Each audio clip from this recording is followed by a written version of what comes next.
ಶ್ರೀ ಗುರುಭ್ಯೋ ನಮಃ ಪರಮಗುರುಭ್ಯೋ ನಮಃ ಶ್ರೀಮದಾನಂದತೀರ್ಥ ಭಗವತ್ಪಾದಾಚಾರ್ಯ ಗುರುಭ್ಯೋ ನಮಃ ಆಪಾದಮೌಲ್ಯಪರ್ಯಂತಂ ಗುರುಣಾಂ ಆಕೃತಿಂ ಸ್ಮರೆ ತೇನ ವಿಘ್ನಾಃ ಪ್ರಣಶ್ಯಂತಿ ಸಿದ್ಧ್ಯಂತಿ ಚ ಮನೋರಥಾಃ. ಎಲ್ಲರಿಗೂ ಕೂಡ ನಮಸ್ಕಾರಗಳು.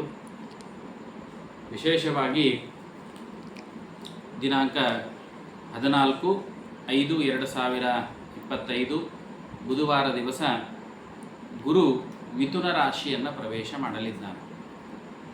ಈ ಮಿಥುನ ರಾಶಿಯನ್ನು ಗುರು ಪ್ರವೇಶ ಮಾಡಿದ ಅಂತಂದರೆ ಯಾವ ಯಾವ ರಾಶಿಯವರಿಗೆ ಯಾವ ಯಾವ ಫಲಗಳಿದೆ ಅಂತಕ್ಕಂಥದ್ದನ್ನು ಸಂಕ್ಷಿಪ್ತವಾಗಿ ನೋಡಿಕೊಂಡು ಬರೋಣ. ಮಿಥುನ ರಾಶಿಗೆ ಯಾವಾಗ ಗುರು ಪ್ರವೇಶವಾಗ್ತಾನೋ ಆವಾಗ ಭೂಮಂಡಲದ ಬಹುಭಾಗದಲ್ಲಿ ಯುದ್ಧದ ವಾತಾವರಣ ಅಂತಕ್ಕಂಥದ್ದು ಉಂಟಾಗ್ತದೆ ಮತ್ತು ಹಾಹಾಕಾರ ಉಂಟಾಗ್ತದೆ. ದೇಶದಲ್ಲಿ ಸ್ವಲ್ಪ ಮಟ್ಟಿಗೆ ಬರಗಾಲದ ವಾತಾವರಣ ಉಂಟಾಗ್ತದೆ. ತನ್ಮೂಲಕ ಭಯದ ವಾತಾವರಣ, ದನಕರುಗಳಿಗೆ ಸ್ವಲ್ಪ ಮೃತ್ಯು ಭಯ ಅಂತಕ್ಕಂಥದ್ದು ಉಂಟಾಗ್ತದೆ ಅಂತಕ್ಕಂಥದ್ದನ್ನು ಸಂಕ್ಷಿಪ್ತವಾಗಿ ರಾಶಿ ಪಲ್ಲಟದಿಂದ ನಾವು ತಿಳಿದುಕೊಳ್ಳುವಂಥವರಾಗೋಣ. ಇನ್ನು ದಿನಾಂಕ 14/5/2025 ಗುರು ಮಿಥುನ ರಾಶಿಯನ್ನು ಪ್ರವೇಶ ಮಾಡುವಂಥ ಪರ್ವಕಾಲ ಯಾವುದು ಅಂತಂದರೆ ಯಾವಾಗಿದೆ ಅಂತಂದರೆ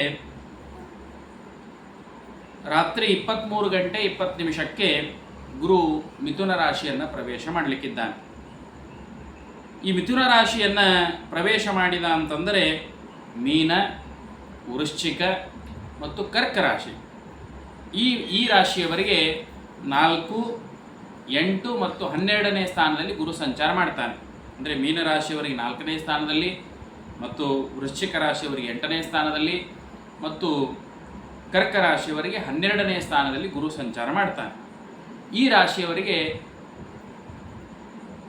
ಅಂದರೆ ಪೀಡೆ ಅಂತಕ್ಕಂಥದ್ದು ಇರ್ತದೆ, ಜೊತೆಗೆ ಲೋಹಪಾದದವರಿಗೆ ಪೀಡೆ ಅಂತಕ್ಕಂಥದ್ದು ಇರ್ತದೆ. ಯಾವ ಯಾವ ರಾಶಿಯವರಿಗೆ ಯಾವ ಯಾವ ಪದದಲ್ಲಿ ಗುರು ಸಂಚಾರ ಮಾಡ್ತಾ ಇದ್ದಾನೆ ಅಂತಕ್ಕಂಥದ್ದನ್ನು ನೋಡಿಕೊಂಡು ಬರೋಣ. ವೃಶ್ಚಿಕ, ಮಿಥುನ ಮತ್ತು ಮಕರ ಈ 3 ರಾಶಿಯವರಿಗೆ ಸುವರ್ಣ ಪಾದ ಇದೆ. ಅವರಿಗೆ ಚಿಂತೆ ಅಂತಕ್ಕಂಥದ್ದು ಇರ್ತದೆ. ವೃಶ್ಚಿಕ, ಮಿಥುನ, ಮಕರ ರಾಶಿಯವರಿಗೆ ಚಿಂತೆ ಅಂತಕ್ಕಂಥದ್ದು ಇರ್ತದೆ. ಇನ್ನು ತುಲಾ, ಕರ್ಕ ಮತ್ತು ಮೀನ ರಾಶಿಯವರಿಗೆ ರೌಪ್ಯ ಪಾದ ಅಂತಕ್ಕಂಥದ್ದಿದೆ. ಇವರಿಗೆ ಶುಭ ಇದೆ. ಜೊತೆಗೆ ಕನ್ಯಾ, ವೃಷಭ ಮತ್ತು ಕುಂಭ ಈ 3 ರಾಶಿಯವರಿಗೆ ತಾಮ್ರಪಾದ ಅಂತಕ್ಕಂಥದ್ದಿದೆ. ಇವರಿಗೆ ಧನಪ್ರಾಪ್ತಿ ಅಂತಕ್ಕಂಥದ್ದು ಆಗ್ತದೆ. ಇನ್ನು ಸಿಂಹ, ಮೇಷ ಮತ್ತು ಧನು ರಾಶಿಯವರಿಗೆ ಇವರಿಗೆ ಲೋಹಪಾದ ಅಂತಕ್ಕಂಥದ್ದಿದೆ. ಸ್ವಲ್ಪ ಕಷ್ಟಗಳು ಅಂತಕ್ಕಂಥದ್ದು ಈ ರಾಶಿಯವರಿಗೆ ಬರ್ತದೆ. ಗುರು ಮಿಥುನ ರಾಶಿಯನ್ನು ಪ್ರವೇಶ ಮಾಡ್ತಾ ಇದ್ದಾನೆ 14ನೇ ತಾರೀಕಿನ ದಿವಸ. ಒಂದು ರಾಶಿಯನ್ನು ಪ್ರವೇಶ ಮಾಡಿದ ಅಂತಂದರೆ ಸುಮಾರು 13 ತಿಂಗಳವರೆಗೆ ಒಂದೇ ಕಡೆಯಲ್ಲಿ ಇರ್ತಾನೆ. ಆದರೆ ಮುಂದೆ ವಕ್ರಿಯಾಗ್ತಾ ಇದ್ದಾನೆ.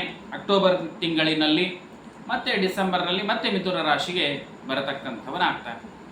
ಈ ಗುರುಬಲ ಬಂದಾಗ ಯಾವ್ಯಾವ ರಾಶಿಗೆ ಉತ್ತಮವಾಗಿ ಗುರುಬಲ ಬಂದಿರ್ತದೆ ಅವರ ಮನೆಯಲ್ಲಿ ಮಂಗಲ ಕಾರ್ಯಗಳಾಗ್ತವೆ.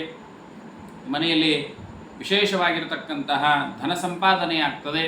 ಅವರ ಕಷ್ಟಗಳೆಲ್ಲ ದೂರವಾಗ್ತವೆ. ಗುರುಬಲ ಇದ್ದಾಗ ಶನಿ ಎಷ್ಟೇ ಪೀಡೆ ಕೊಡ್ತಿದ್ದರೂ ಕೂಡ ಗುರುಬಲ ಇತ್ತು ಅಂತಂದರೆ ಆ ಕಷ್ಟಗಳು, ಶನಿಯ ಕಾಟಗಳು ಅಂತಕ್ಕಂಥದ್ದು ಕಡಿಮೆ ಇರ್ತದೆ. ಯಾಕಂದರೆ ಗುರುಬಲ ವಿಶೇಷವಾಗಿರ್ತದೆ. ಆ ಗುರುಬಲ ಇದ್ದಾಗ ಶನಿಯ ಕಾಟದ ಪ್ರಮಾಣವೂ ಕೂಡ ಕಡಿಮೆ ಅಂತಕ್ಕಂಥದ್ದಿರ್ತದೆ. ಗುರುಬಲ ಇತ್ತು ಅಂತಂದರೆ ಎಲ್ಲ ಕೆಲಸಗಳು ಕೂಡ ವಿಜಯ ಅಂತಕ್ಕಂಥದ್ದು ಆಗ್ತವೆ. ಅಂತಹ ಗುರುಬಲ ಇದ್ದರೆ ಎಲ್ಲ ಕೆಲಸಗಳು ವಿಜಯ ಆಗ್ತವೆ. ಗುರುಬಲ ಇಲ್ಲದಿದ್ದಾಗ ಏನೇ ಮಾಡಲಿಕ್ಕೆ ಹೋದರೂ ಕೂಡ ಬಲ ಇಲ್ಲದಿದ್ದಾಗ ನೆಲ ಎದ್ದು ಬೆಳೆದಂತೆ ಗಾದೆ ಅಂತಕ್ಕಂಥದ್ದಿದೆ. ಈ ರೀತಿಯಾಗಿ ಗುರುಬಲ ಇಲ್ಲದೇ ಇದ್ದವರು ಹೊಸದಾಗಿ ಯಾವುದೇ ಕಾರ್ಯಗಳನ್ನು ಮಾಡಲಿಕ್ಕೆ ಹೋಗ್ತಕ್ಕಂಥವರಾಗಬೇಡಿ. ವಿಶೇಷವಾಗಿ ಯಾರಿಗೆ ಗುರುಬಲ ಇದೆ ವಿಶೇಷವಾಗಿ ಏನೇ ಕೆಲಸ ಮಾಡಿದರೂ ಕೂಡ ಯಶಸ್ವಿ ಆಗ್ತದೆ.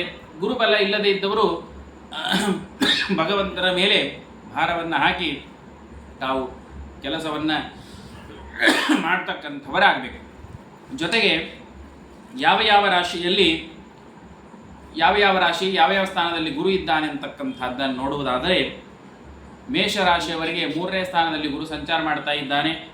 ವೃಷಭ ರಾಶಿಯವರಿಗೆ 2ನೇ ಸ್ಥಾನದಲ್ಲಿದ್ದಾನೆ. ಮಿಥುನ ರಾಶಿಗೆ ಪ್ರವೇಶ ಮಾಡೋದ್ರಿಂದಾಗಿ ಮಿಥುನ ರಾಶಿಯಲ್ಲಿ ಜನ್ಮಸ್ಥ 1ನೇ ಸ್ಥಾನದಲ್ಲಿ ಇರ್ತಾನೆ. ಇನ್ನು ಕರ್ಕ ರಾಶಿಯವರಿಗೆ 12ನೇ ಸ್ಥಾನದಲ್ಲಿದ್ದಾನೆ. ಆಮೇಲೆ ಸಿಂಹ ರಾಶಿಯವರಿಗೆ 11ನೇ ಸ್ಥಾನದಲ್ಲಿದ್ದಾನೆ. ಕನ್ಯಾ ರಾಶಿಯವರಿಗೆ 10ನೇ ಸ್ಥಾನದಲ್ಲಿ ಸಂಚಾರ ಮಾಡ್ತಾನೆ.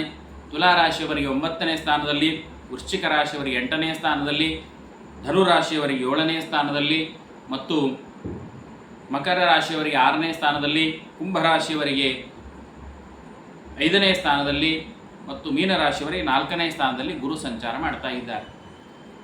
ಈ ರೀತಿಯಾಗಿ ಸಂಕ್ಷಿಪ್ತವಾಗಿ ಗುರುಬಲದ ಒಂದು ಮಾಹಿತಿಯನ್ನು ನಾವು ಕೊಟ್ಟಿದ್ದೇವೆ. ಈ ಗುರುಬಲ ಇಲ್ಲದೇ ಇದ್ದವರು ಏನು ಮಾಡಬೇಕು ಅಂದರೆ, ವಿಶೇಷವಾಗಿ ನಮ್ಮ ಗುರುಬಲ ಇಲ್ಲ, ನಮ್ಮ ರಾಶಿಯವರಿಗೆ ಗುರುಬಲ ಇಲ್ಲ ಅಂತಂದರೆ ಗುರುವಿನ ಜಪ ಇದೆ, ಆ ಗುರು ಜಪವನ್ನು ಮಾಡತಕ್ಕಂಥವರಾಗಬೇಕು. ವಿಶೇಷವಾಗಿ ಗುರುಗ್ರಹದ ಪ್ರೀತ್ಯರ್ಥವಾಗಿ ಗುರುವಿಗೆ ಬಹಳ ಪ್ರೀತಿಯಾಗಿರ್ತಕ್ಕಂಥದ್ದು ಕಡಲೆಬೇಳೆ ಹಳದಿ ವಸ್ತ್ರ, ಅದನ್ನು ದಾನ ಮಾಡತಕ್ಕಂಥವರಾಗಬೇಕು. ಪ್ರತಿ ಗುರುವಾರ ದಿವಸ ಅನ್ನದಾನವನ್ನು ಮಾಡತಕ್ಕಂಥವರಾಗಬೇಕು. ಗೋಪೂಜೆಯನ್ನು ಮಾಡತಕ್ಕಂಥವರಾಗಬೇಕು. ಮನೆಯಲ್ಲಿ ದೇವರಿಗೆ ಹಳದಿ ಬಣ್ಣದ ಹೂಗಳನ್ನು ಸಮರ್ಪಣೆ ಮಾಡಬೇಕು. ಗುರುಚರಿತ್ರೆ ಪಾರಾಯಣಾದಿಗಳನ್ನು ಮಾಡತಕ್ಕಂಥವರಾಗಬೇಕು. ಗುರುಗಳ ವೃಂದಾವನ ದರ್ಶನಾದಿಗಳನ್ನು ಮಾಡಿಕೊಳ್ಳತಕ್ಕಂಥವರಾಗಬೇಕು. ಗುರುಗಳ ಸ್ವಾಮಿಗಳ ದರ್ಶನ ಮಂತ್ರಾಕ್ಷತೆಯನ್ನು ಪಡೆದುಕೊಳ್ಳವರಾಗಬೇಕು. ಹೀಗೆ ಮಾಡಿದರೆ ಅವರಿಗೆ ವಿಶೇಷವಾಗಿ ಗುರುಬಲ ಅಂತಕ್ಕಂಥದ್ದು ಪ್ರಾಪ್ತಿಯಾಗ್ತದೆ. ಎಲ್ಲರೂ ಕೂಡ ಆ ಗುರುಗಳ ಅನುಗ್ರಹವಾಗಲಿ.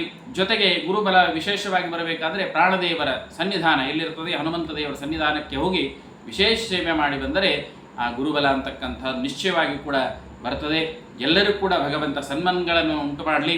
ಎಲ್ಲರೂ ಕೂಡ ಭಗವಂತನ ಅನುಗ್ರಹದಿಂದಾಗಿ ಗುರುಬಲ ಬರಲಿ ಅಂತ ಹೇಳಿ ಪ್ರಾರ್ಥನೆಯನ್ನು ಮಾಡಿಕೊಳ್ಳುತ್ತೇನೆ. ಶ್ರೀಕೃಷ್ಣಾರ್ಪಣಮಸ್ತು.